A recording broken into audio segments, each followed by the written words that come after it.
পাহাড়ে ঘুরতে যাওয়ার নাম আসলেই প্রথমেই আমাদের মাথায় আসে দার্জিলিং। কিন্তু অনেকেই আছেন হয়তো এখনো দার্জিলিংয়ে আসেননি। আজকের ভিডিওটা তাদের জন্য এবং সবার জন্য একটা টিপস হিসাবে বলতে পারেন।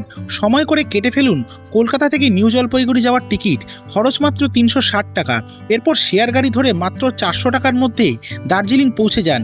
ম্যাল থেকে একটু দূরে কিংবা কাছে ৮০০ থেকে ২০০০ টাকার মধ্যে নিজের পছন্দ মতো হোটেল নিয়ে পরের দিন সকালে গাড়ি বুক করে কিংবা শেয়ারে ঘুরে দেখে নিতে পারেন নিজেদের পছন্দ মতো জায়গা। খরচ পড়বে ধরে রাখুন ২০০০ থেকে ৪০০০ টাকার মধ্যে। ইচ্ছা হলে আরও একটা দিন হাতে রাখুন, কাছে ফিটে জায়গাগুলো হেঁটেই দেখে নিন। আগের ভিডিওগুলোতে দার্জিলিং ভ্রমণ সম্বন্ধে সব কিছু শেয়ার করেছি। এবার সব মিলিয়ে আমার খরচ হয়েছিল প্রায় ৫০০০ টাকার মতো। তাহলে দেরি না করে একটা ছুটির দিন দেখে পরিবার নিয়ে বেরিয়ে পড়ুন দার্জিলিংয়ের উদ্দেশ্যে। আর ভিডিওটা ভালো লাগলে চ্যানেলটা অবশ্যই লাইক, শেয়ার, সাবস্ক্রাইব করে পাশে থাকবেন এরকম শর্ট ভিডিও দেখার জন্য। ধন্যবাদ।